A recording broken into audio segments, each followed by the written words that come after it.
The 72 Entertainment Group Podcast Network presents.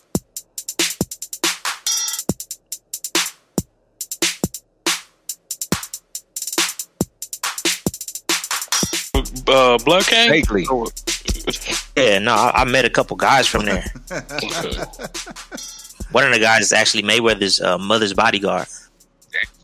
Oh wow, that's crazy. He gave me a bunch of information on it. It's a thing though. It's like an entire organization for just Black Karate Federation. They take it so far as you got to have your hands registered and everything, and that's when celebrities will start reaching out to you for bodyguard opportunities. Oh, that's what's up. Well, as you heard by the beat, it is time for Always Into Something. Yes, we are back. This is MMB, and because I don't do it enough, let me get it out the way. You can follow me at MMB72 on Twitter, so we can start getting that feedback and start letting me know how much you want me to shut up on the show. But I am here, of course, in the Leo Pope Studios in beautiful, opulent Henderson, Nevada. And I am with all of my partners in crime, my brothers here. I'm with Ahmad the God. How you doing? Going on, man. Coming back strong after last week, man, from Inglewood. That's what I'm talking We're about. always up to no good. If y'all want to follow me online, follow me on Twitter at No Sci-Fi, SCY. I think it's PHY, No Sci-Fi. Put me on Twitter. Get at me. Inglewood. For sure. Parks, how you doing? What up, though? Hey, man, I'm making it through a week of a whole lot of slicing and dicing out in the apartment, in the garage, doing what I do. You probably only want to follow me at this point. That's what's up. That's cool. It's all good. And last but not least, he's here. He is here in the flesh. No shame. It's still shameless. Still shameless. Good to have you back, man. We missed you last week. Yeah, it happens. No shame sound like he should have the Ric Flair intro after his name. No flair needed. No flair needed. Yeah, man, just Rick, Nature Boy. Yeah. Okay. No flair needed. Yeah, the Nature Boy was cold though. Hey, man, his lines, dude, his lines was out of control. Man, I was watching one. He was saying, he was like, hey, he said, none of you ladies can have me. He said, none of you ladies can have me all to yourself, but everybody could take their turn. I was like, yeah, boy. He killed me with the Space Mountain talking about it's the oldest ride in the park, but it's got the longest line. Yes. Yes. I love it. I love it when we stood here talking wrestling. Oh, crazy. Flair is hard. He was, to me, he was weak, but he was still a hard wrestler because it was like, his movesets and skill, but I knew his whole game. I make you look good, and I play the role. But when he get to talking on that mic, homie, he'll eat you up. You like, ooh-wee. Yeah, his mouthpiece was cold. Definitely an appreciation for Ric Flair as I got older because I did not like him when I was younger. But yeah, man, it's so much for the show intro. So yeah, man, yeah, this is how we entered starting the show. The whole plan. We just doing it, winging it. We winging it. Yeah, we just doing it just like this. Like I was thinking, like something else, of course. I'm thinking that we can kind of get away from that, get some more lighter subjects and things like that. And I'm not going to dwell on it too much. Not that it doesn't deserve it. I mean, it might come back, but unfortunately, another person lost their life at the hands of the cops last week. What more can be said that we didn't already say? I mean, honestly, it's time for a change, and it's time that we really make some movements in a direction that's going to bring about a paradigm shift in people's thinking. And it's very difficult, when we hold on to old habits and things like that, and it's tough to deal with. Like we talked about, like I said, I'm not going to dwell on too much. We talked about it. If you guys had thoughts on it, please feel free. Parks, did you have any thoughts on that? What was going on? How you feel about it? Really not a fan of what happened to the fella out in Atlanta. This week I have been politely slicing and dicing. Friends who I thought were allies who aren't, I'm on your head. I'm polite. My mama can read it in church, but I am going in and talking about oppressions, talking about microaggressions, calling people on the phone. Like, hey, let me help you out. You see them folks shy away, like, no, I can't have it. Cool. I'm giving you an opportunity before I really go in. So this has been a week for me that it was emotionally draining, but I think I made a lot of progress. And I know you can't change a group of folks who think like-minded overnight, but I'm on your head. I'm sorry. I just don't have the time or the patience. I think turning 42, it's the year of Jackie Robinson, and it's also the year of Mariano Rivera. So I might have to cross the color barrier, and I might hit you with the cutter and shatter your bat and send you back to your little dugout. That's where I'm at with life. So that's my take. Sticking to it. Bat.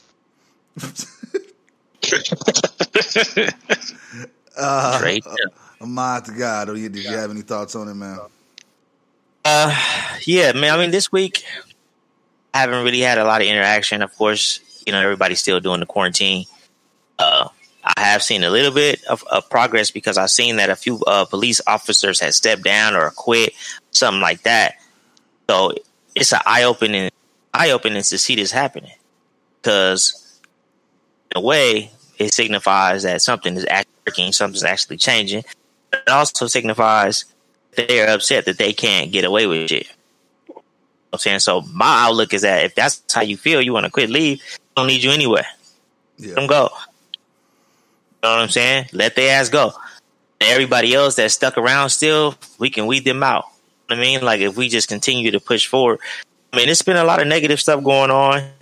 You watch the news, you see, what's going on TV. For me, I try not to soak myself too deeply into that negativity, because I don't want to live in that funk. I don't want to walk around with that on my shoulders all day, even though it's always in the back of my mind. I don't want to I just don't want to live in that space, I guess you can say. So I try to focus on the positive things, and I try to look at something negative and just focus on the positive part about that. So really been eye opening. Just trying to cope with it all and live with it all. I've been seeing these stories pop up online about little black kids hiding when they see the police car drive by. I heard the story recently about a black man who is not being treated well at his job, but he was afraid to speak up because black, and people might assume he's aggressive. When I read things like that and see things like that, it kind of hits home a little bit, because I feel like as a black person, we've all been in that situation one time or another, regardless if we chose to do something different and how we reacted to it. We might have reacted different, but I feel like we've all been in that situation where we live in a mental state of mind that no one else could even fathom. So knowing that, just try to hold on to the positive, man, and just look at that and try to put everything else in the background. Okay. Yep. Yeah. What about you, No Shame? I really don't have I don't have much to say. Just people. It's just the way the situation is right now. It's it ain't like we shitting on all cops. Just people that's not doing their job properly. Yeah. And you still need police to police the area, and a lot of people, really just got to step back and analyze everything, including themselves, and okay, bring down the brimstone, absolutely, changes, absolutely, but you still need police to police the streets, because you're not going to do it, But it takes time, man. Well, it takes time, but I like how things are moving, though. Yeah, I like how things are moving too. I think that, you know what? I'm gonna take that back. I am. Don't get me wrong. I think the way things are moving is a good step in the right direction. You know, you've noticed that a lot of people are, a lot of institutions and a lot of buildings are being renamed. A lot of streets, a lot of statues are being pulled down. And it's like, it's about time. You know, it was there for so long, but I guess it's better late than never. And it's kind of like what we talked about last week. And I hate to keep referring to that, but like I said, I don't want to get too far into this because it really is just one of those things that, you know, you touch on, and it's aggravating. It's aggravating. The one thing that I noticed this week, or what that's stuck out in my mind more than anything this week, was that Jeannie Buss, the CEO of my favorite basketball team, the Los Angeles Lakers,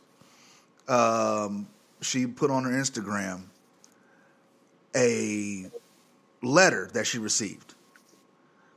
And basically she just wanted to people, because I don't know if it has been done like this before, but this letter, suffices to say, it was very racist.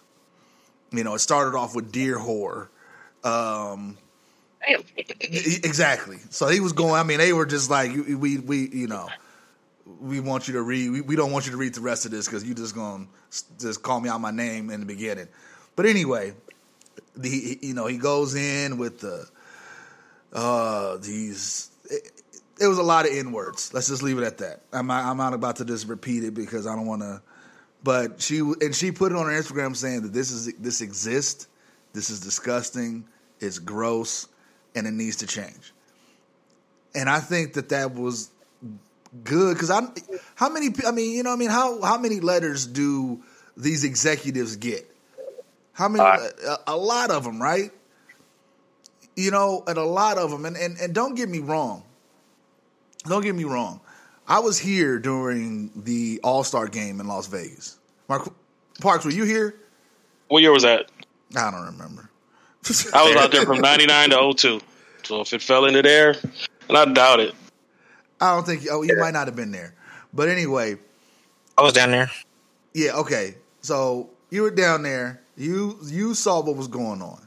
It was a whole bunch of just you know, unnecessary stuff. You know, people. Oh, that debauchery? I was going to say debauchery, but I felt I overused it. But thank you.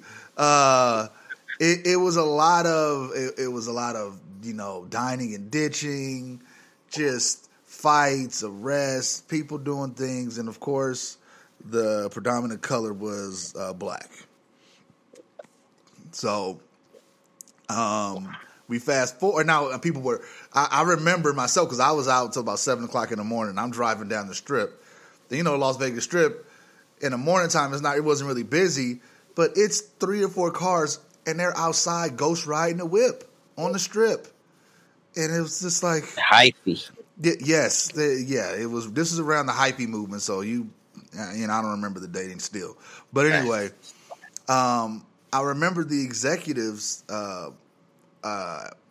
There were executives from hotels that went to the cigar lounge that I frequent, and the owners or a couple of the patrons was telling me how they were talking about that, how they were talking about the aftermath, and they were like, "Oh, the NBA would never be here after all of that," and it was a whole bunch of racial epithets and slurs and all kinds of stuff. And these are high executives from major corporations that run these casinos.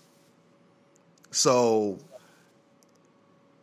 it exists because they're using them. Some of these people are using them. I'm not saying all the owners in the NBA are doing that. I'm not saying that. And that's not what I meant. But this stuff exists, but you don't really know about it because it's behind closed doors.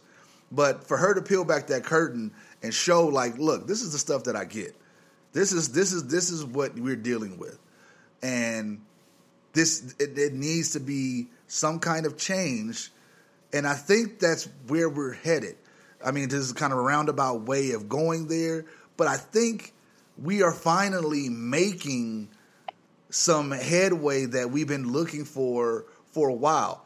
Is it just to placate, or is it legitimate? Is it real? That's what I want to know. That's what I want to kind of, as this goes on, that's what I guess we can assess it in a later date. You know what I mean? Because it's still kind of fresh, and it's still, my alma mater. They might get rid of the mascot because he looks like I don't know, Running Rebel, baby. Yeah, I don't know. He just looked like a goofy dude with a big ass mustache, but but it's some kind of connotation and negative connotation that had some roots down where it was not cool, and it was not it was an oppressive type atmosphere or setting, and they're rectifying that, and I think that is cool. But the Redskins are still the Redskins. You know what I mean? And they still have a lot. The Braves are still the Braves. So I don't know. I don't know. I'm optimistic, but I'm not going to hold my breath anytime soon for this stuff. But I'm not, and I'm not going to stand in the way of it anyway. I embrace it, and I look forward to it, and I just want to see, because I think our children are I believe the children are the future. We teach them well, and we let them lead the way. Hey, don't we don't need no copyright. Oh my God. No, I get what you're saying, though. Sexual chocolate. I definitely. I get what you're saying. I think it's a time to have really courageous conversations. And one of the things that I'm learning that's really important is, when I grew up, it was, what going in this house, stay in this house. And so you kept your business to yourself. And I tend to be a very private person anyway. Yesterday, my brother put something up on Facebook about how we are the first generation of men in our family who did not pick cotton since slavery was abolished. My dad stopped picking cotton in 1967 when he moved up to Michigan from Mississippi. And even in coming up here, his Southern accent was so deep that they put him in English language learning classes because he could understand them. They couldn't understand him. So it's almost as if, you are an immigrant. You're first generation beyond slavery, Jim Crow, and all of that, like sharecropping, et cetera, et cetera. And so to be able to come as far as we've been able to come is miraculous, but it still doesn't necessarily get the proper just due. And I shared a story about being marginalized in high school, trying to include African-American history into a Western civilizations class that was timely, and the teacher told me to go outside. And then she followed me outside and said I was interfering with her teaching the curriculum. And I said, well, these facts are a part of what you're teaching. And she wrote me out a pass and told me that I can go and to my counselor and switch out of the class. And so our knowledge of our own people and what we contributed to the world wasn't accepted. And to let that out, people were really receptive and wanting more, which makes it difficult for me because, again, I'm private. You don't need to know all my business. Just know that I've overcome a lot. But how much do we share? And then on top of that, do we have to? Should I? All these things that went on, because I have my story. There's so many stories I shouldn't have to share when you can go back and read it about it from someone else. Or I'm doing all this sharing. When a doctor shares their findings on research, they get paid. Like, can a brother get compensated for having to dig up these old tough memories and relive them so that you finally understand that it's real and it's been real? Yeah. Yeah, oh, man. Nope. But we can segue that NBA conversation into, we talked about UNLV, and let's look at collegiate sports, fellas. Ahmad, take it away, brother. Collegiate sports right now, talking about paying these kids. It's no secret that these guys are $1 billion industry. Somebody's making a killing. These kids aren't even getting paid, so it's a whole ordeal now. They're getting scholarships. Right. Now it's a whole big ordeal now. Now I do feel like if you play on that team or if you contribute to that team, I don't care if you don't get no playing time, whatever. You contribute to that team on that college campus. The minimum you shouldn't have to worry about food and a place to stay, and you shouldn't have to worry about your tuition.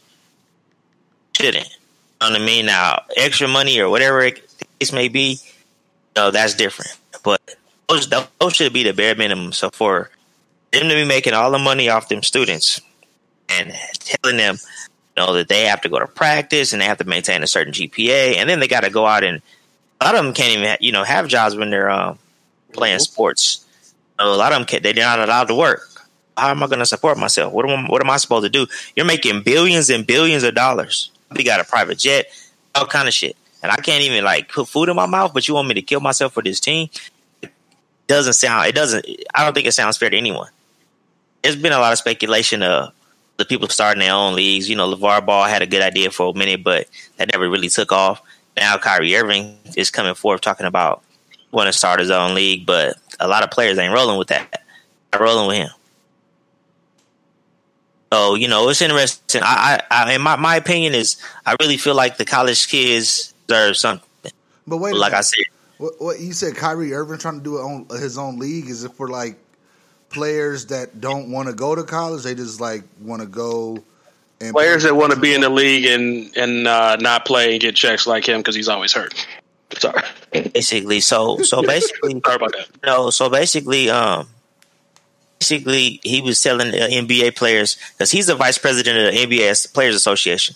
So basically, what he was saying on the conference call is that I don't need to rush back to the NBA and do things the way the NBA wanted done. Once it's done, they could start their own league if they wanted to, because obviously the players, they might not be the owners, but they're the power. They have power. If they collectively go together, they can start their own league. But there was a lot of players that responding to that comment. They were not with Kyrie. They were just shutting it down.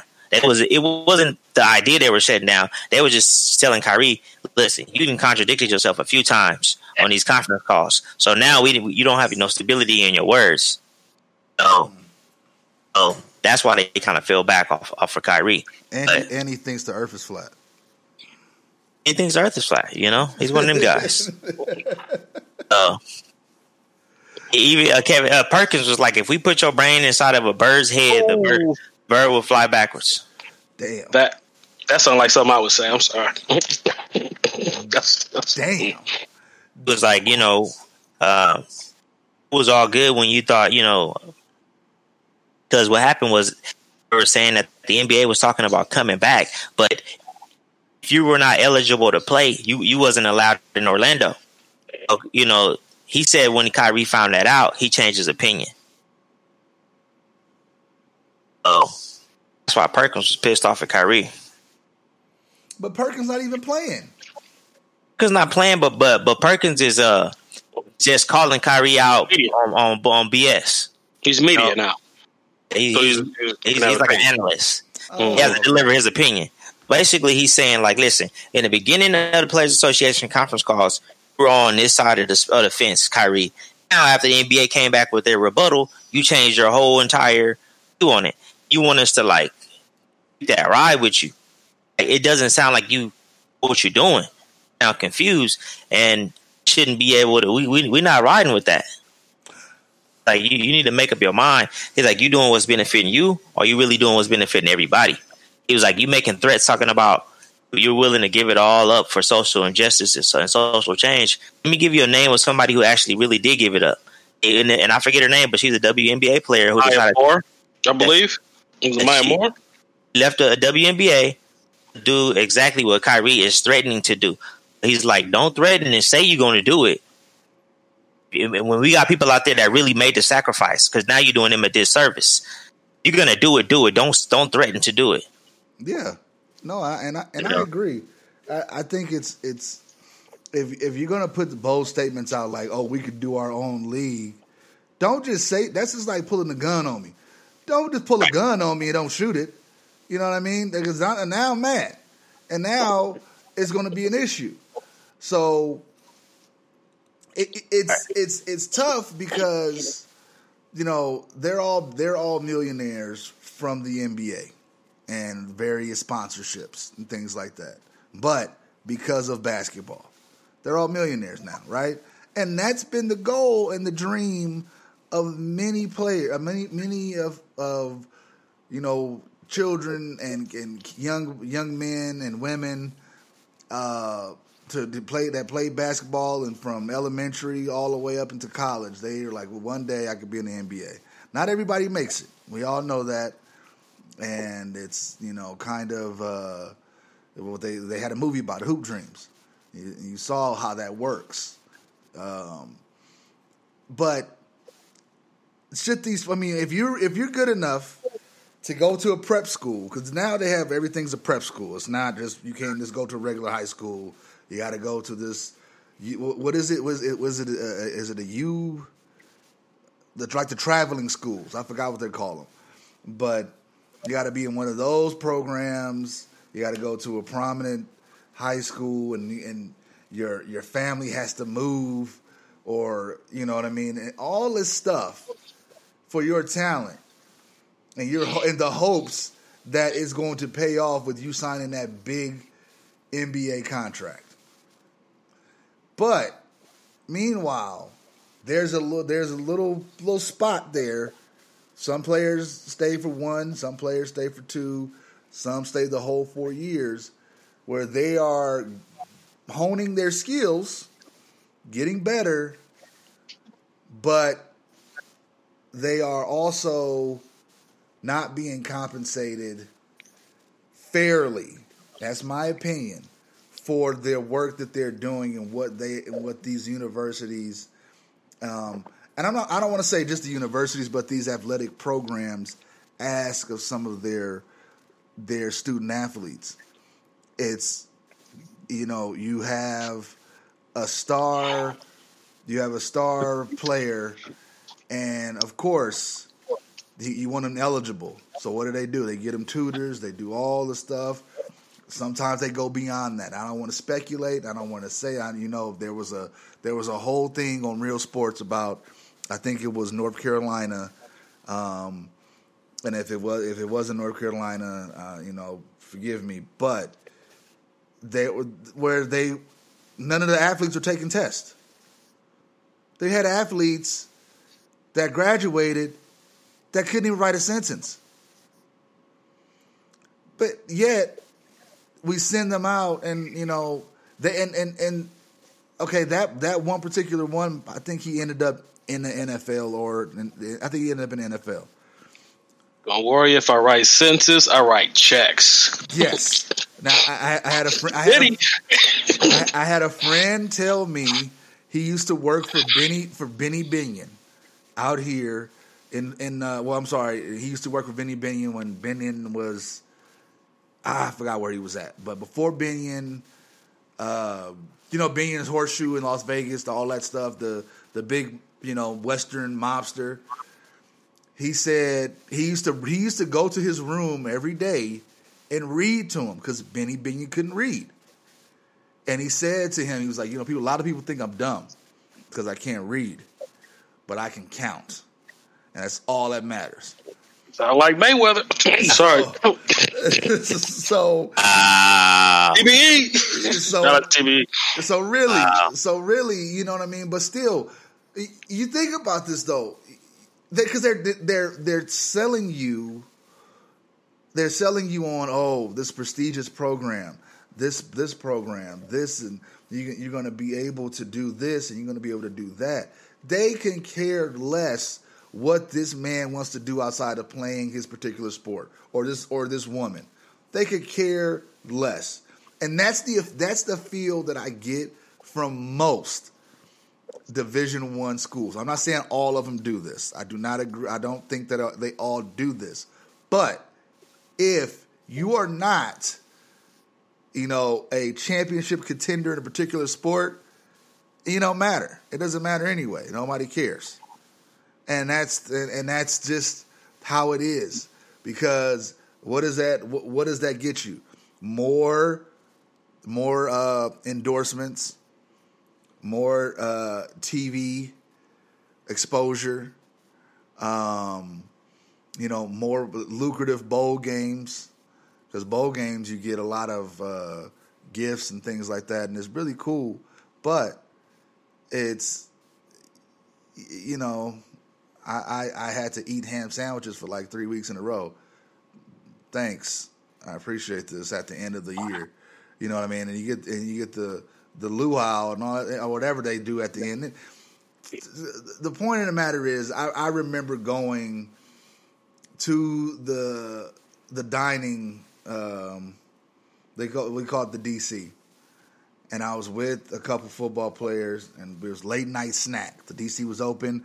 We're gonna get a late night snack. We having fun. We just rolling around in the dorms, and and they have a certain amount of points that they can use to eat, and these are big dudes. And what they got is like, oh, you can get a little frozen burrito, some stank ass nachos, or if you got a lot of tickets, you can get you a decent, something substantial. That's what I saw, and I was just like, man, that's crazy, because you can't you don't have time to work because you got to study, and then you got to train. So when is the working going to come in? And if you do work, the money's going to start to roll in.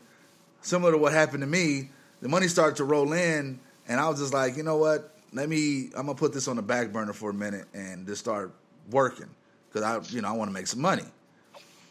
And there you go. But you see all of this corruption that goes on in the NCAA. We've seen it countless of times, and people have talked about it and talked about it and talked about it.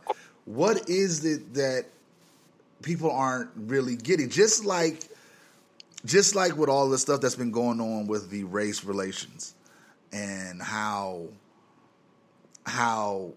it seems like this one incident kind of pushed us forward a few years because we were so far behind, though. It still seems like we're where we need to be. You know what I mean? But what is it going to be for the NCAA? They've been caught countless times. Countless times. Oh, yeah, this player was getting paid. They bought him a house. They bought this. Everybody saw blue chips. Yeah, I want a tractor.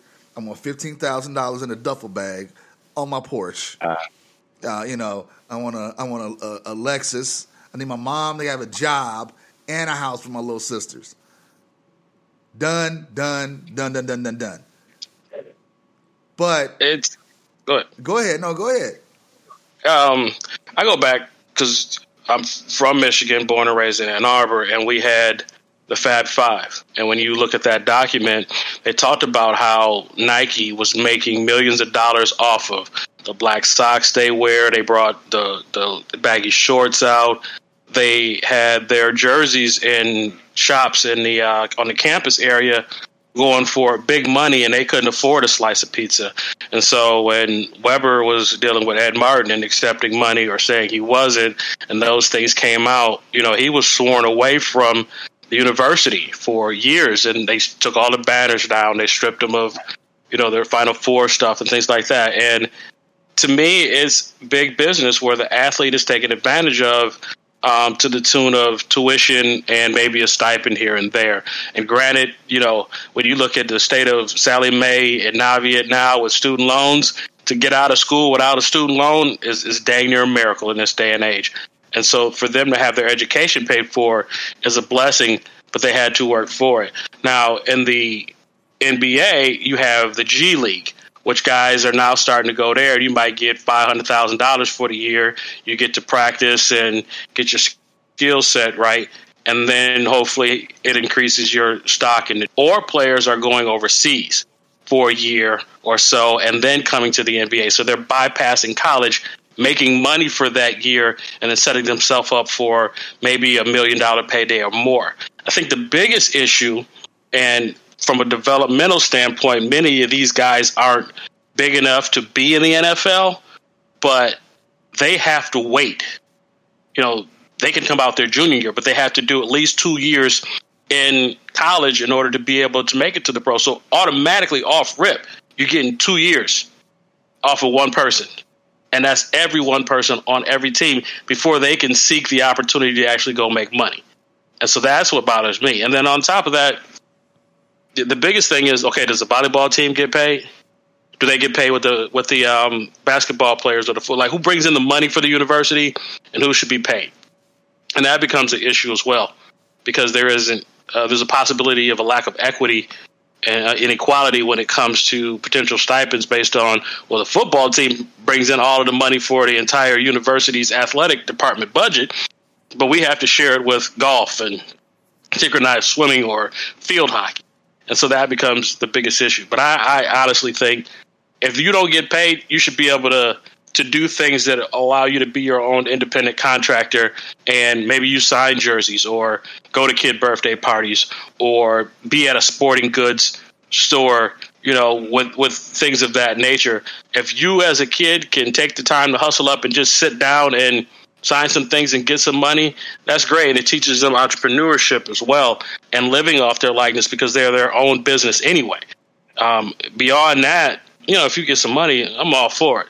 I'm not counting nobody else's pockets, but I do feel like there needs to be more compensation than a scholarship, especially when, like, I've had a buddy who, all the while he was in college, he was hurting, and the boosters played by the rules and didn't help him. Once he graduated, they helped him, but he didn't really need it as much when he graduated. He needed it when he was in school. When he couldn't work, he needed the money. Now that I've graduated and I can get money, now you're like, oh, here's a couple of dollars for you. Oh, we wanted to give this to you. But that's where it becomes tough, because are you getting the resources when you need it? And the biggest thing for people is survival. Am I safe and am I eating? And if you're not doing any of those to the comfort of what you need, it's going to be a problem. Yeah, definitely. Ahmad, any thoughts on that? Yeah, man. I mean, you made a lot of good points, because they'd have to consider a lot. Everyone would have to be on board with that. But then I also feel bad for the kids who have already graduated and moved on, and they're not in college anymore, but they struggled a lot or put them in a bad position when they were there, and now here we are years later, and they're looking back like, wow, they're getting paid now. Like, I wish I was getting paid, but I guess you really can't do nothing about them because it's just too many of them. But it is something to consider. I mean, it's been going on for just too long, for too many years. They were getting them in the real world, and then they were getting them on video games too. Like, not only are you making money off of me when I actually am playing, but then in the digital world with video games, you cash in $50 a pop. Getting over. I can't even use my own name to market myself and make my own money. You own more of me than I do. Yep. Oh, because you know what? I'm sorry. Just a quick chime in. Realistically, it's going to happen. I kind of hope it does, because not just with basketball, with all sports, because there are people that do, like you said, go to college. They need some compensation. Like, all right, you got your meal plan, your housing, and your books, and a lot of times, things happen in the family. You can't help out, or you need to go back home to visit, or et cetera, et cetera. It's gonna happen. I think it should. Just as far as, like, you look at baseball, they got several divisions, AAA, AA, and they're compensated. I'm not saying they're not being compensated in college, but they even have those divisions, even though they're like semi-pro. Well, actually, they're pretty much pro. They're pro leagues. Yeah, they're pro leagues. But I don't see. It's going to be hard. And you're going to get that backlash as far as, what about volleyball? What about cross country? But at the same time, they're huge sports altogether. It's, as far as not as far as basketball and football, dominates pretty much most of the athletics funding and stuff. But people are huge in like track and field. Like people, they look out for that. They want to know who's the fastest, who could jump. Like there's big money in all of it, and these kids need to be compensated. Unfortunately, it sucks that you people that have gone and came and was unfortunate to benefit from it, but it's like the older brother. It's like, oh, it's just different now. Like sometimes you acquire certain knowledge and skills and stuff, and you refine yourself at a later time where you're more mature and you think a little bit more accurately and see a clearer picture, and then that person is able to benefit. Just because you didn't receive it, it's unfortunate, but that's just what happens, man. And at the same time, I'm pretty sure they, some would hate, but at the same time, some would be like, what, that's dope. That's dope because, but the point I was trying to make is that it's all a business thing. So I haven't seen an NCAA game as far as Madden is concerned, period. If we're talking about like, business and just franchising and stuff. And basically the Madden name is always going to be out there, but the most profitable franchise will be college sports and college leagues. And if they do so, now they're going to go to different avenues as far as business avenues. Now you're going to be able to market them, like you said, individual names, faces and stuff. And all they're going to do is just, put that on the game, and that sucker going to be vicious because I'm going to jump on it because I prefer to play college games versus like NBA, like the Madden and stuff, just because is some kid who come from, maybe a broken family, or he living with somebody just to get there, and he's doing everything right just to play the ball, hoping he could get to a next level, but to get the education and stuff. And that's why I enjoy playing those games. And even if you don't make it, you can be like, I was on this game. Yeah. You can hold on to that. Exactly. You got something. Baby, that was number 42. Look at me. Yeah. But it's a lot of work that goes into it, man. Like what they do is work. It stopped being a game once you leave high school. It's work. Like you get up like 6 a.m, you're working out, homie.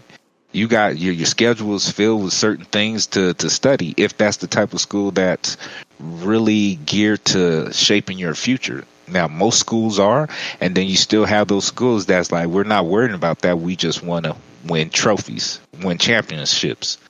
And that's always going to be there, too. So, I don't know, man. I think it's cool. It's funny that they brought up the games and stuff because the reason, I'm not sure if he's the sole reason why there are no more NCAA games by EA Sports or any of the other gaming developers, was Ed O'Bannon. Oh, it don't let it be. He sued him. UCLA. Michigan knocked him out, but that's cool. Yeah. Ed O'Bannon sued I'm not sure what he sued exactly, but he made headway. And fast forward, because Ed O'Bannon had a couple years for the Nets, I think, before he hurt he had some knee issues, and he's doing his thing, and he got this lawsuit. But we fast forward, and I'm out getting my car serviced, and Ed O'Bannon's there. He owns some dealerships, if I'm not mistaken. No, No, they didn't look like the owner. Oh, okay, sorry. He was just working there. Okay, shout out to the tall guy with the job. Man, I was just like, that's Ed O'Bannon, and I never approached people like, because they're just regular people that yes, you do. Left alone. Hold the phone. Yes, you do. I distinctly remember. Oh no! That was because y'all gassed me, and y'all said, "Hey, yeah, y'all gassed me up." And was like, hey. Who? No. I gas you up. I know this one. What? At the Luxor. Yeah, I know what I'm talking about. You gassed me up. I was like, hey. And like everybody was like, hey, that's what you call it. And I was like, oh. And I said, and I just said like, hey. I'm not gonna say his name because whatever. But and he was like, "Oh, hey, what's up?" And all I know is her ID was in the limo. All I know is her ID was in. Her ID was it was multiple. Her IDs, their IDs were not in. They weren't present. But this particular celebrity, I said his name in the background. He turned around and was all love. So all right, cool. Handshake and hug. Exactly, for the whole crew. It was all good. I didn't touch it. I smell like pee. Don't even try it. Don't even try it. But anyway. No, I know what he sued for. What he sued for? He sued the NCAA basketball and football program because he felt like after a student graduated that they should have monetary rights towards their pitchers and things that college would use of them to get money. So he sued for that right. So that after players graduated, they could have the rights to their particular pitchers while they were in college. So you no longer can make money off of me on my pitchers and things. Once I graduate, I should be able to make money off of that now. So that's what he sued for. He sued to have that right. Okay, and I think that opened up a bigger discussion, which led to you're making money off of my jerseys, or our jerseys, and then they open up to the video game. So I think he might. I don't know. I don't want to say he spearheaded it, but he might have opened up that door for this discussion to happen and for people to kind of look at it and take a second look and maybe we should stop doing this because it looks bad, right now. So I think they always had an intention on bringing it back, but they had to work out some kind of compensation. So when you have your coaches making millions of dollars, yeah. And your players, you're like, hey, they're getting an education at LSU. Oh, it'll be every year. Yeah, especially in Kentucky if you're playing basketball. One semester, really. You know what I mean? Like you're one and done with Calipari, and what are you learning after that? Learn how to sign checks. That's all you're gonna need to know. That's pretty much what their curriculum is. Like, hey. What does it say about an organization that will not put out a game and will say, we're going to make zero off of this versus making money off of it and sharing? You're willing to take the ultimate L to deny those folks money. And it's basketball and football, which African-American athletes make up a good 70% of the folks in the NFL and NBA. Yeah. So when you're willing to say, I'm not going to make a dime before I have to share money with you, that really tells you how highly they appreciate the athletes. And that's why the athletes should do their own thing or explore other opportunities. Now, once they start paying these athletes, you think they're going to go up on all the merchandise they sell and the ticket prices and everything else related? Oh, yeah, they get to inflate the prices. See, that's the thing. Like, people are so greedy, they don't want to share the wealth. Like, it's like literally, come on, man. You got $1 billion. I'm not mad at you, man. You paper chasing. That's your money. I'm not in share. That's not what I'm saying. But motherfucker, you gonna die. You're going to fucking die. And you bullshit, man. Like, you could open up this stuff where everybody could get blessed. But see, that's what's wrong. These are the situations. These are the reasons why the George Floyd happened, because everybody trying to take everything and not leave anything for everybody, for anyone else. I'm not saying I need it or none, but there are people who could use it, because there will always be individuals that can't help themselves, and that's just the way it is. There's always going to be haters. There's always going to be opposition. Like, it's going to be there. We can't fully eradicate it, because if that was to happen for a full eradication of ignorance and behavior, everybody need to get on the right spiritual mind. Everybody need to be like, God comes first. Like, you got to start adding spiritual aspects to it. Like, everybody need to be on one accord as far as that is concerned. And once you define that, then everything will slide on in. And anybody who's not in accordance to that, then you know where to put them, and then it ain't like you like, okay, this is who you are. We understand that, but we not vibing that way. This is how we vibe. So fix it, and or not. You can just do your thing right there, and we gonna do us over here. And that's just how it is, man. But it's just too many people. Man. It's like, come on, man. Like you harvesting a whole harvest all to yourself. I know to make your money, but save a little. Give to your community, give to your people that live in your area, the people that dig in your trash, or people beg for change because for whatever reason or mental health, let them get a taste. It's basically that's how it is, because this earth is so resilient and have the capability of just coming back vibrant. After, long as you stop feeding it bullshit, like it'll bounce back no time. I mean, like in years, no time. Like trees that used to never grow start growing and stuff. But people just overconsume, man. Well, overconsume. This is when we get all this disease and poverty and mental health and this and that, because people are hungry. Look at the pharmaceutical. Motherfuckers know some of this shit. Now, some of the shit is helpful, but then at the same time, you keeping people sick.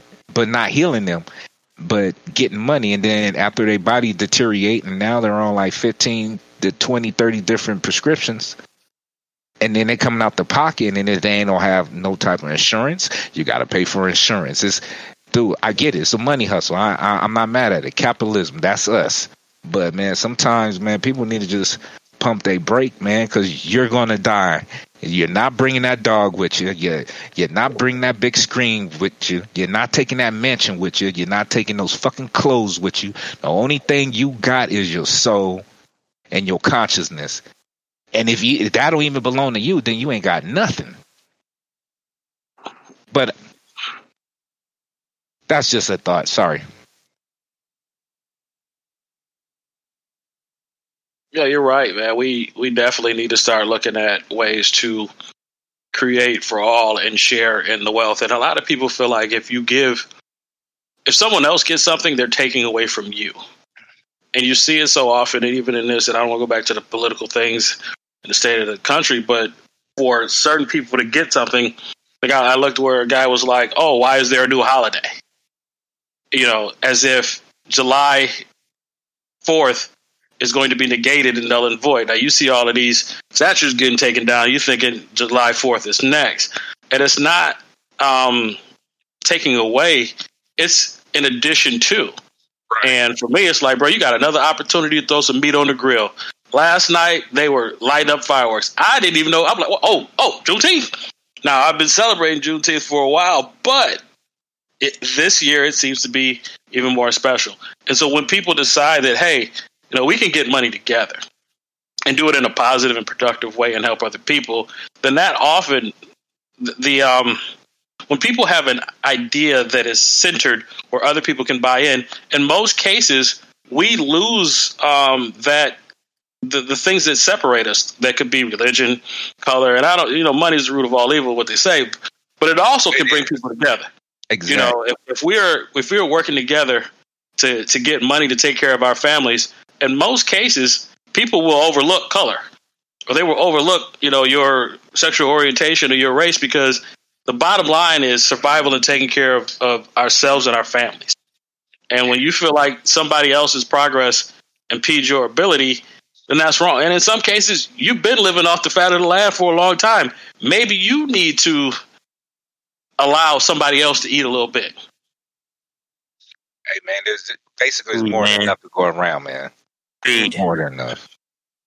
Old-fashioned greed. Man, that greed's a motherfucker, man. People out there with 2 and 3 homes, 4 or 5 mansions, and fucking starving, can't even get nothing to eat. Yeah. I used to be like, bump that shit, but now I don't even trip off of that, man, because if a human being comes to you, I don't care if they got the rainbow sticker on their forehead or, on their armpits. I don't care, if they obese. I don't care if they Indian or Indonesian. It doesn't matter. If they like, hey, man, I'm hungry. can you help me out? It's all right. But not everybody look at it like that, because you could look out for your own, but some folks from certain cultures,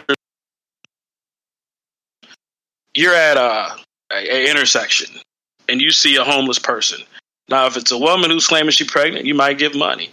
Right. If it's a certain type of person, you might be like, you've had every advantage and you still out here begging. Nah. Or you might see somebody who look like you and you're like, oh, yeah. It all depends on where you are and what you want to donate to. Now, just because you don't give to one doesn't mean you don't give to another. And I'm sure just because I didn't give, that doesn't mean that someone might not look at that person and say, that could be me.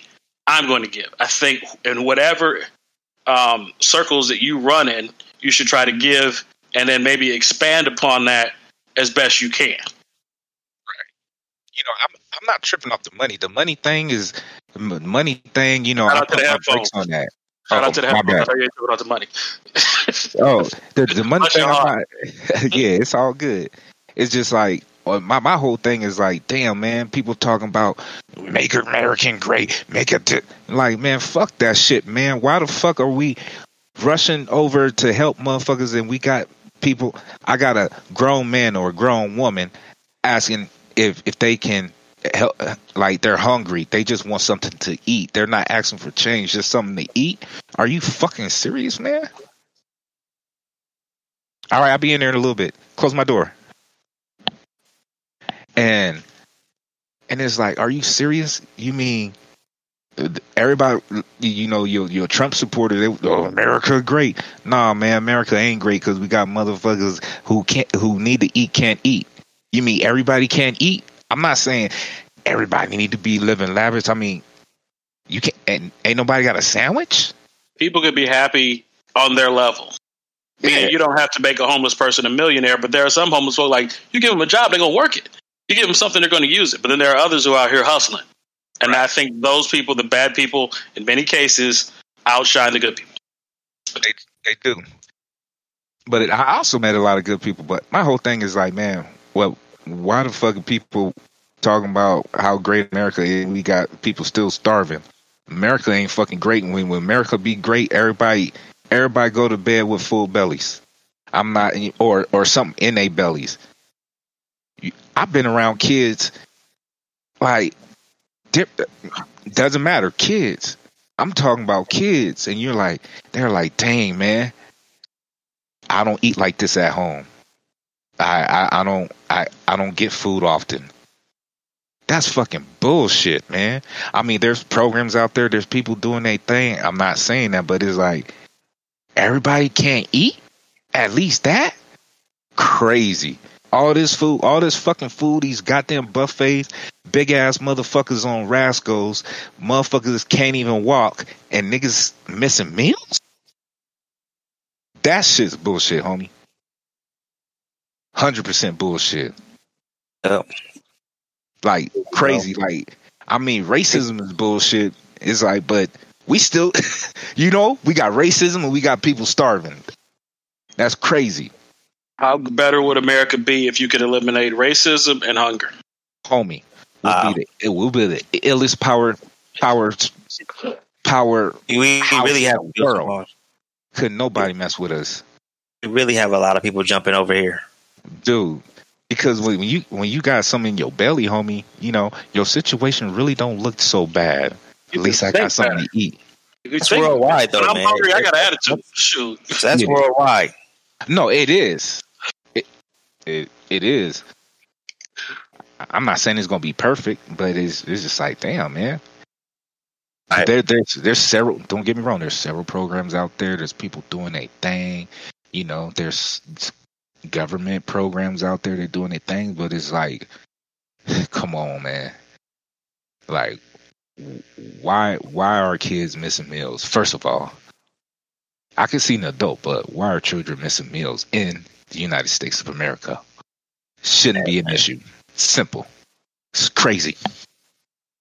And then people get upset when food get to kicking in the windows and open up the doors to wave in the fofo and all that.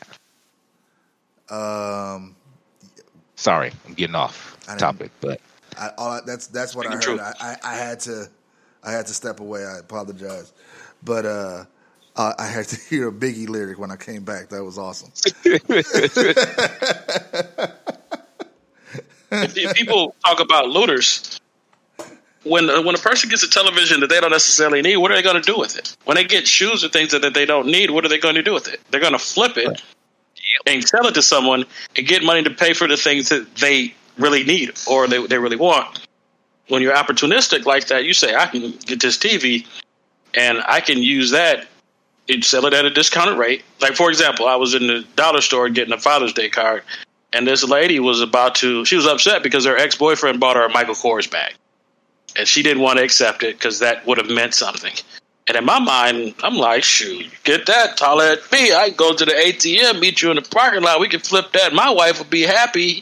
But I don't want to see him lose and buy something for someone who doesn't appreciate it and is only going to flip it. But I understood the capitalism in my heart, like, girl, you don't want it. You can sell it. But at what cost to the guy who's purchasing it or for full price? But that's the world we live in. Mm-hmm. Exactly.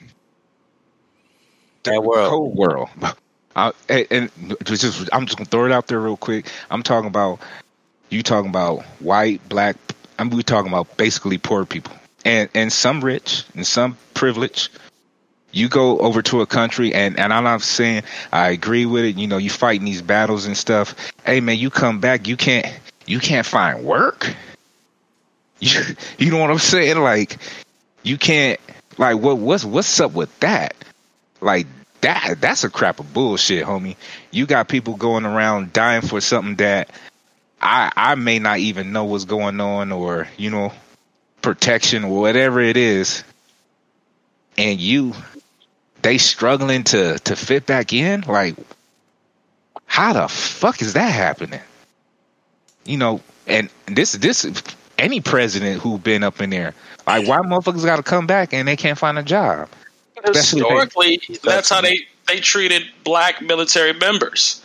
When you went over and fought, and you come back and you couldn't wear the uniform, and I think we addressed this last week, where you might die wearing that uniform. Now, the average everyday veteran is being treated like the historical black veterans. I'll hand on for you, man. You're on your own out here.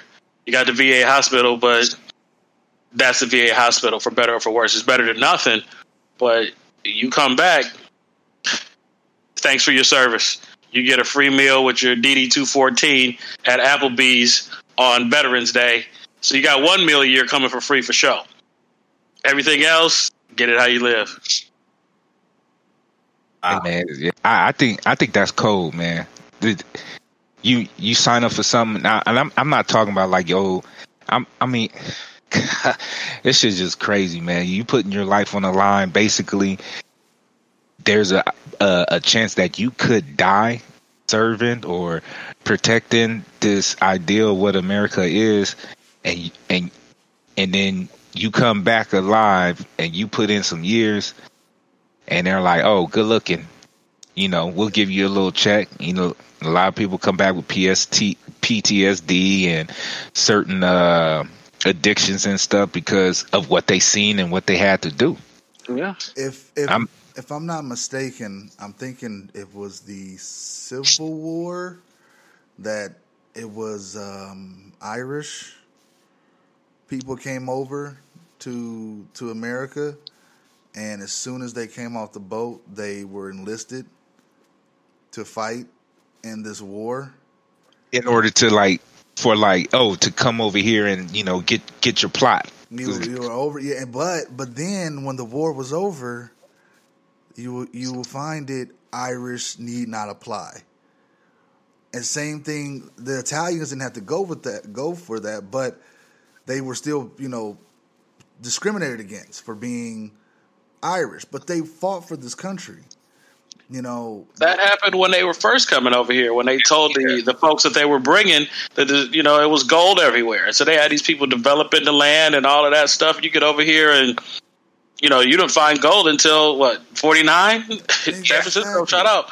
Yeah. But people were promised certain things, and the companies who were financing the trips were taking back the logs and the textiles and all of that stuff, and then they were getting rich, and the people were becoming indentured servants to the land that they thought would be milk and honey. And then after that happens, when the people who are there are fed up and don't believe in the folks who said it would be great, well, then you usher a new workforce to take your place. Yeah. And unfortunately, that was my people. Yeah, well, yeah. It's a cold thing, man. You hate to hear those things, and it's still continue to recycle. It just goes down to like you really got to examine a person's heart, man, because that money thing is so vicious. Capitalism is a very vicious thing if people isn't careful, because you could get really sucked into it real fast. Real fast. Did you guys? And we're already sucked into it. Did you guys see what is it? The Five Bloods, the Spike. No, I still haven't seen it yet. I'll probably watch it this weekend. I need to watch it. It got to be ill, because it got my boy Delroy Lindow. I did see it. So I'm not gonna spoil it for anybody, but when you talk about capitalism and things getting in between people, you will see in this story how one person's basically. How my suspicions maybe, or they're trying to be overly cautious. It turns out to be a much bigger issue down the line, and things start to spiral out of control. Just based off of one action, just because somebody's like, well, things can happen when you have X involved. I'm not gonna tell you I'm not trying to spoil it, but. Things happen. I really hope you don't. And this is boom, boom, boom. So, we could do a review about that at a later date if you want to. But I thought the movie was entertaining. It wasn't like earth shattering to me, but it was an entertaining movie. There was some good performances in there, and then it was. Anyway, I'm not gonna say no more. We'll talk about it later when everybody else seen it. Yeah, the cast is immaculate, man. I seen all those actors do their thing, man. Those brothers, they know how to say some lines, man, and they know how to characterize the character that needs to bring that motherfucker to full life. Yeah, you're right about Spike Lee right there. Spike Lee joint. Oh, yeah. So okay. So now piggybacking off of that, because we'll all of these subjects that we talk about on Always Into Something, the four of us get into and we start discussing things. We always, we can always come back and discuss and things like that, and maybe have a different opinion because we're grown adults and maybe we get educated on something. So I like that. I like that atmosphere. So that's great. But what I wanted to go into next was speaking of movies.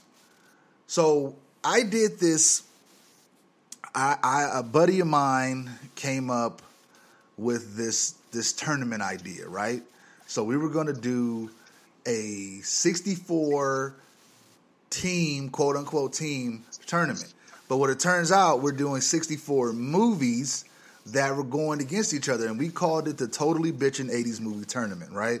Cheap plug for my, the YouTube channel. Go to 72 Entertainment Group. You can check out a couple of the brackets are up. Go vote, whatever. But I had an idea that we can continue doing something like that and expand upon it with hip-hop artists. Now, but also my thing was, so like if we all had like a squad, like, okay, brackets. And so how they have 4 regions in NCAA tournament. It's 4 of us, and we'll each have a region, and we'll have our respective artists, and then they will go against each other, and we'll all vote. the other two will vote against those artists, or between those artists, and see who will win. That's ill. So if we did something like that, like an overarching kind of thing where we can get into it. We don't have to get into it next week or anything. We could just kind of think about it a little bit more, then unveil it. But I think that would be kind of dope. And the only thing about that I'm concerned with, because I know a few of us are going to have similar taste in artists and how we're going to pick, and I don't want to have double up. You know what I mean? There are enough artists where we could, if we each had to come up with 5, and someone took 1 or 2, because in most cases you can almost tell who might be in the finals. So do we take certain mugs out because they're on the Mount Rushmore? And I think maybe that Mount Rushmore approach might be, who's your Mount Rushmore for? Well, because exactly, that Rushmore, that's your Biggie and your Pac, because those that's just that one of those things. It's like, but that's your Rushmore though, Biggie. Man, that's cool. Hey, man, I ain't mad at you. All right, well, I'll take that back. Hold up. I didn't correct you on Pac now, but Biggie. Mount Tagato was Sir Mix-a-Lot and Master Biggie Ace. Yo. That's on his Mount Rushmore. Ooh. You got Sir Mix-a-Lot and Master Ace on your Mount Rushmore. How did I get them on my mom? How? Hey, my Posse on Broadway was a banger, homie. My Posse on Broadway. So was A-Bay, but that man's still on trial for murder. Or Mix-a-Lot? No, A-Bay was a young Chris or Hurricane Chris. He's Chris. Murder charges. You know what I'm saying? All right. Oh yeah. A-Bay was a hit too. We got to come up with. So I guess we can kind of go into like the criteria and stuff like that. What does it take? Because you can. There you go. You can think about your particular top 5. Mine would be that, but you got to think strategically too, because like, okay, what if boom, and and it's tough. But then I was thinking about doing a draft, but who would be in the draft? Like, you'll pick. Okay, so say for example, let's just say we did 5 each. All right, 5. All right. So we'll do that. We'll do a draft, and whoever the order we pick, we'll pick our teams, and then we'll just line them up, and we'll do what we need to do. So there's no overlap. Right. So okay, right. So we'll come up with a mechanism to determine the number 1, and then we'll start going into this. Let's say, because where are we at now? We're in the 20th of June.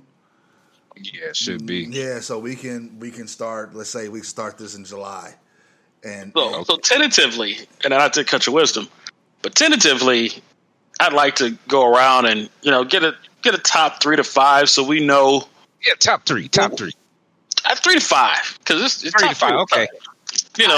Yeah, all right. I'm with that. Wait. That's giving away stuff. It's just we want to. You want to hear rough it. draft. We just want to hear the rough draft. That's all. Yeah. All right. Who wants to go first? I think everybody's opinion is going a little, different, because you could take the same rapper and 2 people can see the 2 different things in that rapper, or enjoy two different things about that rapper, and that's why they put that rapper where they put him. And everyone has a reason, and a strategic reason on why they have that particular person or individual in their top 5 versus somebody else might have a different reason for having them or not having them. So perspectives are interesting. All right, so who wants to divulge their top 3 to 5 right now? Parks. I don't mind going. You wanted to do this. Go ahead. What up, though? Hey, what you got, Parks? What you got, man? Okay, so first and foremost, for me, born on the same day.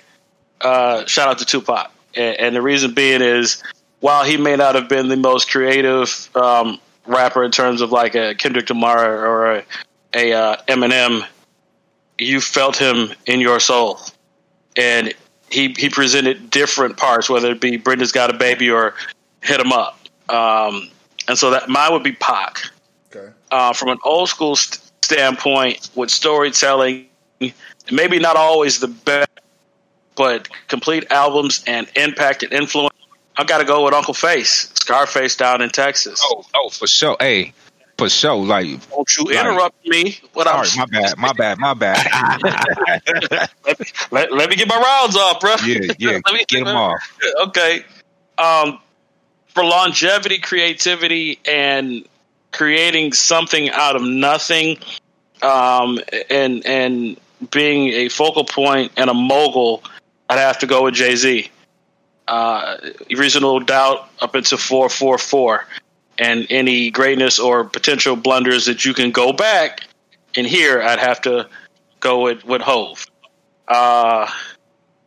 Number 4 for me, although his body of work as a solo artist isn't what it would be for most folks, when Southern Playalistic Cadillac Music came out, Andre, another Gemini, whew, I mean, he speaks to your soul. Yeah, I get the Hey Ya. At first, I was like, this is a Big Boy album with, Dre doing his own thing, but I came to love Dre doing his own thing better than the Big Boy album.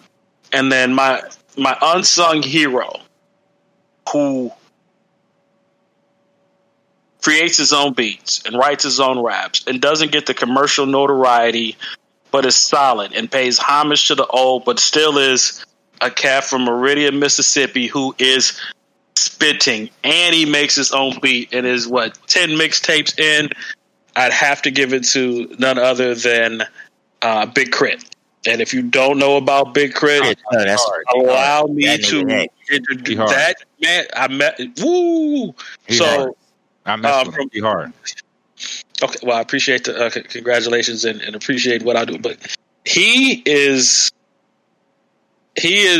my version of a young Pac in terms of speaking to your soul, but also tell you about 215s in the trunk and rattling and gripping grain and Cadillacs and Chevys and all the things. I'm sitting between two Chevys right now, a 96 Impala SS and a 2015 Chevy SS, and I had the 07 Trailblazer SS. So I'm all about 4-door Chevys with bed motors in them.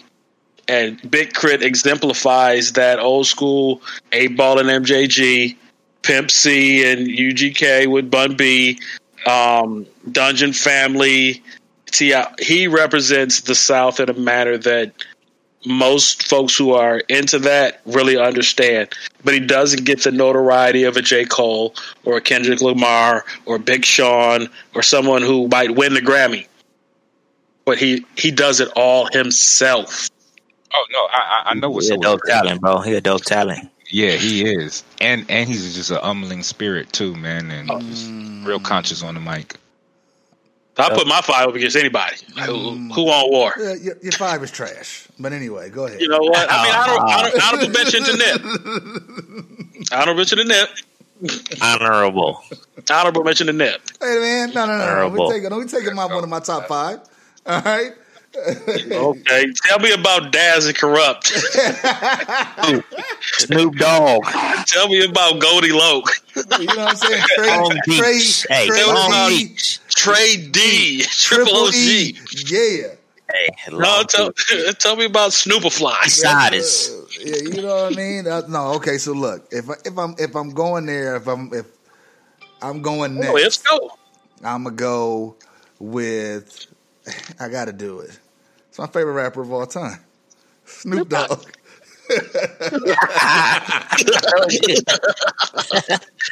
Snoop Dogg from the LB. I mean, nothing but a G thing. Just the way he was able to transcend, and nobody was talking about Long Beach before Snoop Dogg came out, and it just changed the game. That style. That flow, yeah, it's some questionable stuff, but a lot of people have it, and it's in there, and it's cool. But I can respect this game because it's the longevity. Because man has made many, many hits. Okay. I hate to do this because I do. It's one of my favorite songs from this East Coast artist, and his whole body of work has been kind of suspect, but the couple songs that he did, that one song in particular, "Love's Gonna Get You," and it was part of a group, but it's KRS-One. Oh yeah. All right, okay, yeah. KRS, he hit hard. You know what I mean? He just like that storytelling. Because we talked about storytelling, and he came up before all of them. I was gonna go with Nas, but then I was like, Nas is KRS-One. That "Love's Gonna Get You." That story that he told was just from we had nothing to now we rolling in the BM, and the people that we used to love, that used to ride with us, are now shooting at us. It's a great. We got Miss Melody. It's a great story. With Miss Melody on the hook, that was tight. Okay, so we got Snoop, KRS-One, then we got Tupac. You got Tupac number 3. Well, you already said everything about it. I mean, the dude was able to hit the emotions with the Dear Mama. He was able to get you riled up.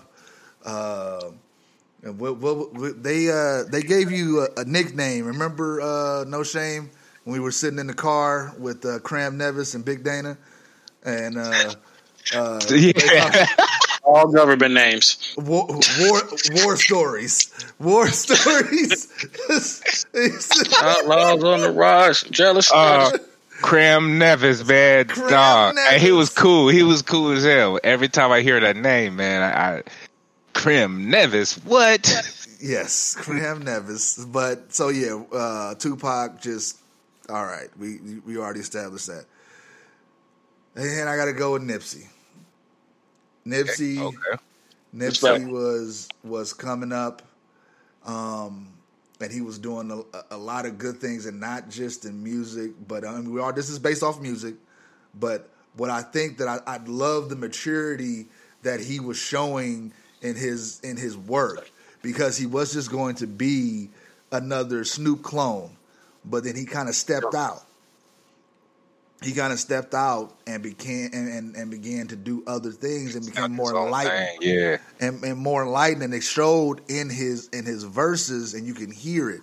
And especially, he was always talking about rolling in Mercedes, and that's what I like to do. But anyway, so then this one is tough because I was thinking about it. I was thinking about it today, like, man.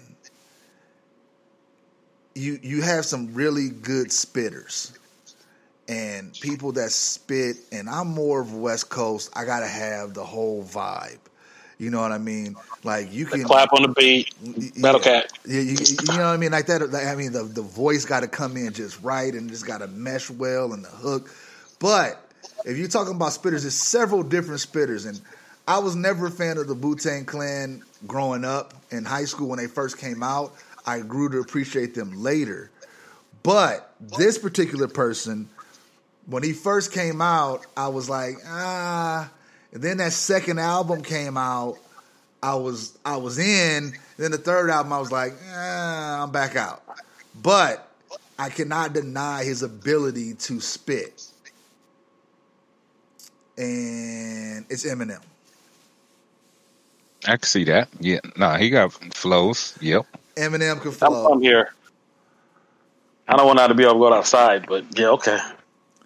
You know what I mean? Eminem can flow, and that Marshall Mathers LP is a straight.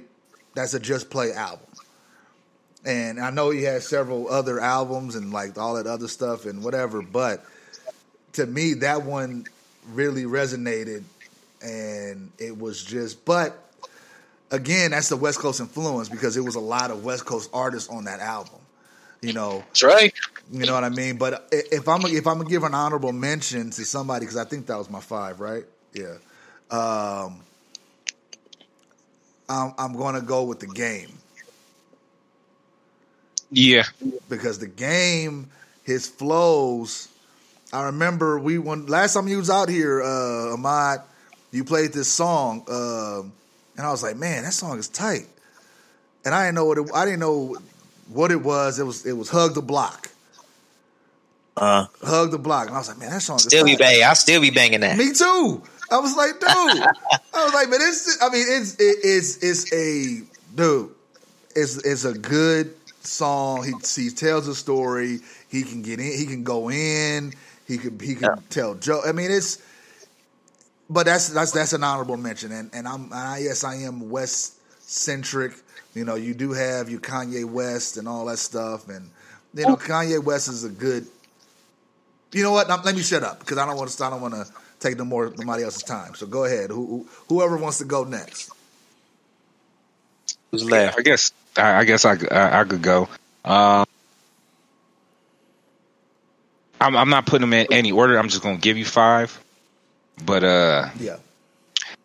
This list is one of those difficult things because you got your Tupacs and your Biggies. Of course, Pac is on the list just as far as everything hip hop is concerned, as far as like after like his toenail been in the soup, like everybody was like kind of like everybody got on the grind, like you had like different kind of people that can relate to the message just because of the context that he was putting in, which was dope. Like he brought a lot of people together. Like a lot of people, white people started listening to it. They really started understanding your parents. They're like, oh, I like this, just because of just the politics he talked about and social issues. That's one. Another one. Wait, I'm sorry. Who was it? Oh, that was Tupac. What? Tupac. I'm sorry. Yeah, it's okay. My second, I'm going to say my boy Redman, Reggie Noble, and the reason why He's so underrated. Dude, he's so. First of all, he's so underrated. What's so cold about me? Underrated. Thank you. What's so cold about him?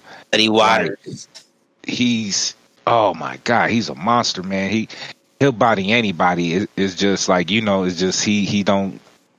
He's just a real nigga, and he's so dope that he was in the game at 19, and he was dope, and he rode with Eric Sermon. And Eric Sermon is hard. You talking about like Eric Sermon, Rakim? You talking about people making $1 million off of rap?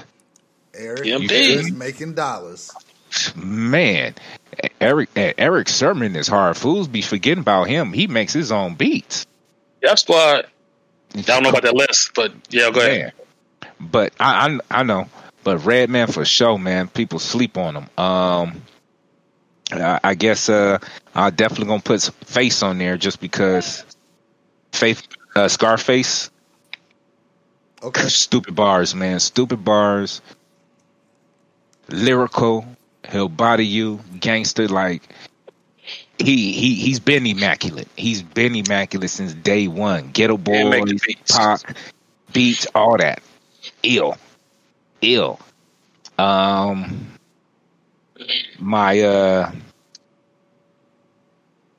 Oh man, there's so many dudes. This is gonna change when I'm just tossing them out there. Know what?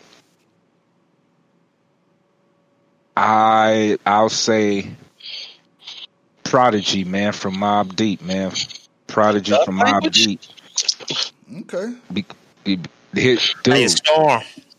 Dude, man, because actually I got the album, the Mobb Deep album, and Marlon was like, "Oh man, I don't hate it. It's just I'm not feeling it."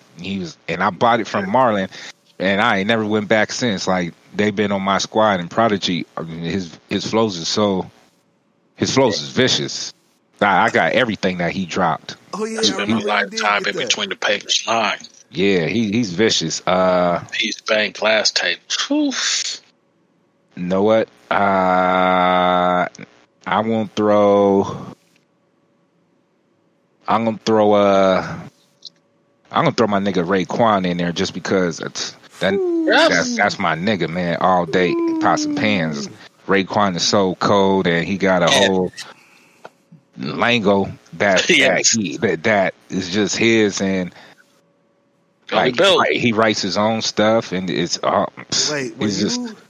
Raekwon is Chef from Wu-Tang Clan, man. No, I know. Follow him on Instagram. You see all the shoes. No. Lucius like what's his name? Tony Stark. Ghostface. Ghostface is my dude too. Like they go hand in hand. Like Face is ill.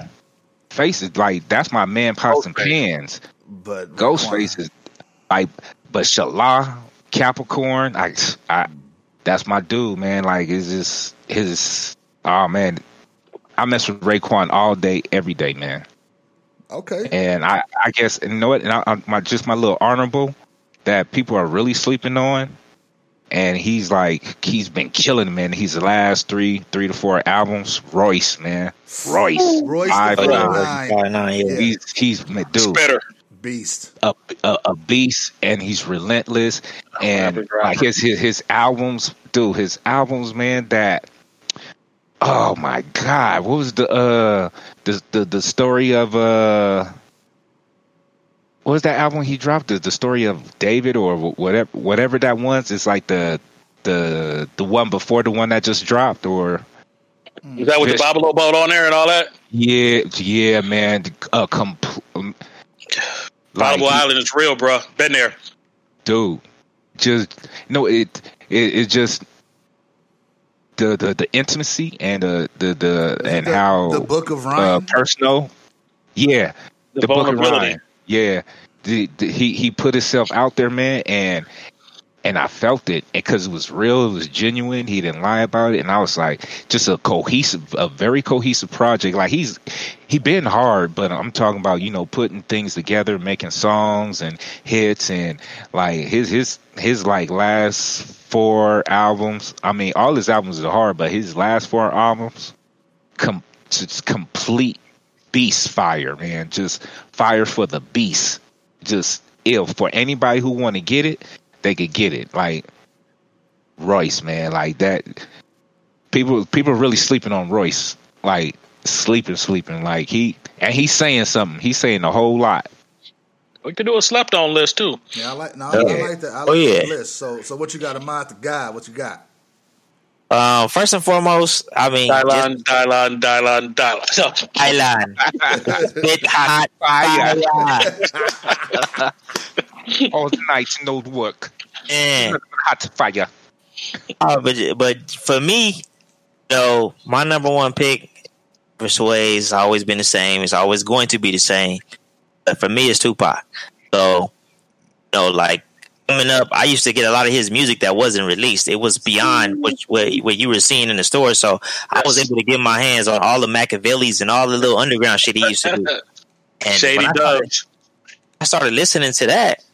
It's just, for whatever I was going through at that point in time in my life, listening to Tupac helped me out like you wouldn't believe. Like, you know what I mean? It's like everybody was saying, like, he just talked to your soul, man, and he speak on the things that a lot of people are afraid to speak on, and things that need to be addressed. He just really like a real passionate dude. So I always been a fan of Pop. Okay. Moms can't stand me because I'm looking like my father. Yeah, Pac was always like I'm talking about. He was like the street pastor, bro. He was like church, man. He'll take you to church. I mean, but he got his thug passion and you do some shooting at the same time, Right. Like, so for me, off-duty cops, though. Only off-duty cops. Pac was legendary. How many guys can shoot at 2 cops and not go to jail? Be a black guy. That's a legend status. Right. We're not even gonna talk about the rapping and acting. That's legendary alone. Yeah. Not saying his cops should be shot at. No, but what I'm saying is that he didn't do no time. He got off. Yeah, we don't condone that here. The 72 Entertainment Group podcast no, network. what I'm saying, but that. for him to be like acquitted, like I was like, what? You know, that was always my number one dude. You know. Okay. Number two, me has always been Jigga. Always been Jay. Been Jay fan from Reasonable Doubt. He always had a different style.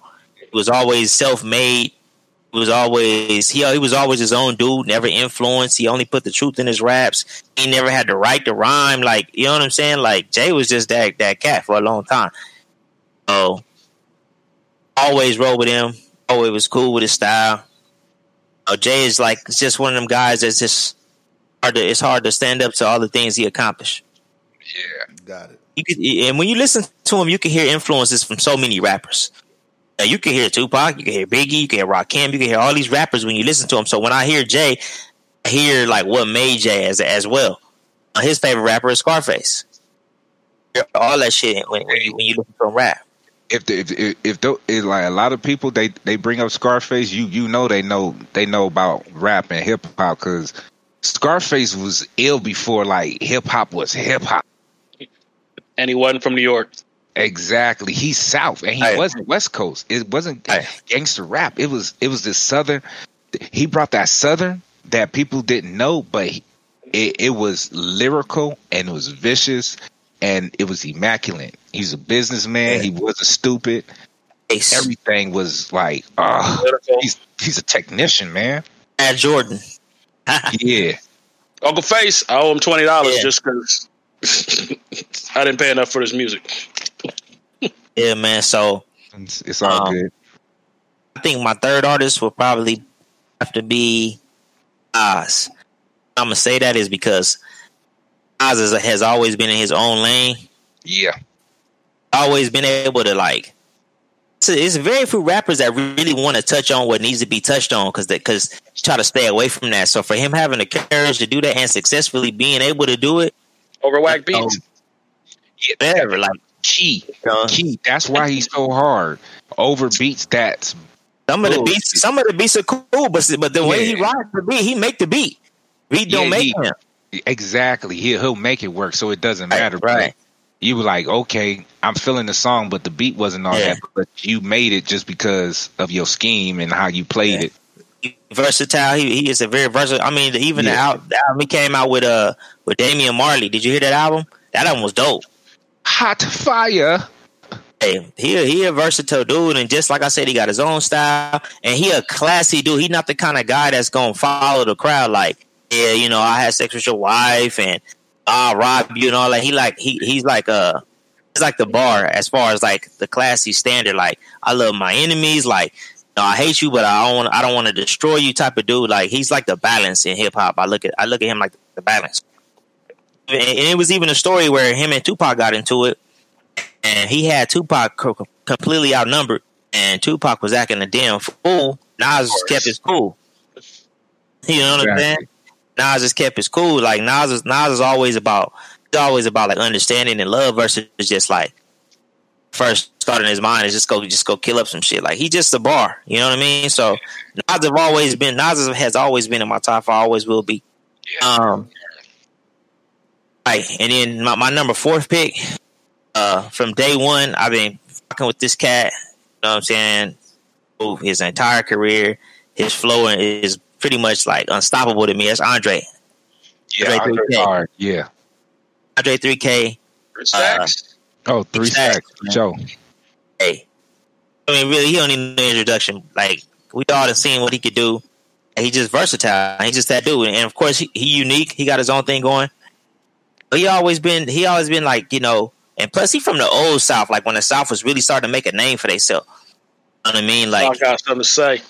Yeah, the South got something to say. When he got up there and made that speech, he gave the South. When he got up there and made that speech, he gave the South a voice. You know what I mean? And then he gave him that exposure. And then after that, people started to really pay attention, and they started to get more sales, and that opened up the doorway for Master P, and the Cash Money Boys, and all that. It just came in blazing saddles. Yeah, Stacks is. He's on my list, and he's like one of my tops. But we just throwing this out. But yeah, he deserved to be on there for sure. And then my fifth person that I want to talk about, Bay Area legend, Cat is the most. Cat is the most creative cat you're gonna find. He got his own language. He got his own language, and he been doing it for a long time consistently.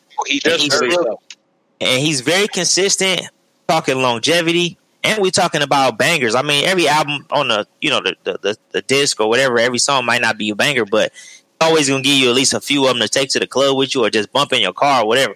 40 has been consistent. I mean, he just been doing it for the longest, man. You can listen to almost any album right now, and you're gonna bounce your head. 40 water. And I'm gonna shoot an honorable mention. Another cat I've been rocking with for a while. It's Fabulous. Yeah, man, he just. He has flows, man. He does. Flows is ridiculous. Just throw it in the bag. Mixtapes he be dropping. Man, they probably doing better than people's real albums. Hey, you know what's crazy that you mentioned, because a lot of people sleep on him just because he gets a lot more. I guess his popularity comes from the flows where he's talking about female or like the opposite sex type, because those go, and then women dig those things, Right. But he's not when he hits soft. woman. Yeah, he's not soft at the same time. The rhymes are still hard, which is dope. I joke around because that was like a little inside joke between me and the late Mr. Yanish, but Fabulous goes hard. Bear. Yeah, young Bear. We used to always when that song came out, me and him, we like, what is this? Just throw it in the bag. It was like, what is Fabulous doing? But that breathe song goes hard. Oh man, you know what? I was listening to some of these because it's too many one-hit wonders. Not too many. It's just, I guess, appropriate amount. The one-hit wonders. You like G-Dep, Special Delivery. You remember that? Anybody remember G-Dep? Yeah, Special Delivery. They had the bells in the ringing, and then didn't the remix came back and Craig Mack jumped on it. Oh yeah, Mackety Mack, Yeah, he came back, and then you had Black Rob. Like, whoa. You know what I mean? Dude, hey, that song get turned on, man, and my knees get to bobbing. Like, I gotta get up. You know what I'm saying? I'm not dancing, but I gotta get up. I liked it, but there was a line in there that I just, I couldn't. That's why I disqualified Biggie. What? Fingers near. I just no, thank you. You said what? Fingers near. Like, whoa, no, that ruined it. Oh, yeah. Whoa, I'm like, whoa. Like, whoa. It was like, that, and that Breeze song, I'm not saying Fabulous is a one-hit wonder, but that Breeze song was like, in that same, it reminded me because it went hard. But then when you listen to the content, because the Black Rob and G-Dep, I didn't really, it was like whatever, you know what I mean? The beat was cool and how they were conveying the message was cool, but they really weren't, it was no substance to it. But when I listen to Breathe, I'm banging it. I'm like, and then he's talking some good shit in there. I'm like, okay, I just got some flows. So, bro. So I'm like, all right, cool. Then I'm thinking about all of those, like, you talked about the Craig Macks, and like it was a lot of Bad Boy after Biggie that people that were trying to find the next one. Mace had a few hits. Mace had a good run. Mace could flow though. Mace had a good run. All right, he's talented. He could write and he could flow. But Mace sounded like he had a teaspoon of something special added in his mouth. Yes, he did. But you know that's it's one of those things is people, they're like, oh, you sound like this or your voice this, so you have to like make a distinction. Cause I listen. I go back and listen to a lot of interviews, like old school rappers and stuff. Like as far as Cypress Hill, God, dog, man, I can't even think. Be real. And he was, and as far as before he was coming out, he was flowing on the mic. The dude was like, "Listen, man, your voice is trash, man. You got to do something about it." And then so he just came up with the whatever the pitch or tone that he flows in, and the dude was like, "We got something." And then it's been gold since. So it's people think like you spit on the mic and that's it, and it is really not. It's more like it's really not. You got to have the right inflections and projection and enunciation with your words because it's a product. Right. I felt like that with Kendrick. At first, I was like, no. But then, Good Kid, Mad City on a ride. Oh, you know what? I'm sorry. And then you got MC8 on there. Right. Yeah. Oh, man. Well, I remember MC8 used to come on tracks. I used to love it. Yeah. Oh, MC8 on this? Yeah, real Wait, he'll go motherfucking my fast up for the 9-3 shot. Yeah. 8 hype in the motherfucking house. Pick your punk ass up. Yeah. Yeah. And so, you know who I forgot, and Who? and who was not a one hit wonder or anything like that, but because you made who's that guy that you said was it you Parks the big Crit, whatever his name was, Big Grits? KRIT, yes. Big Grits. Yeah. Go back. KRIT. That boy nice. That boy real nice. Okay, so he reminded me when you said that. The person that I think of when I hear about that is the one man band, DJ Quick. No, he on my list too. You know what I'm saying? That dude got the flows and he got the beats, and those. I mean, And he wrote his own. he wrote exactly, and I liked, like, I could listen to Summer Breeze on a summer day or a summer night, just chilling, listening to Summer Breeze.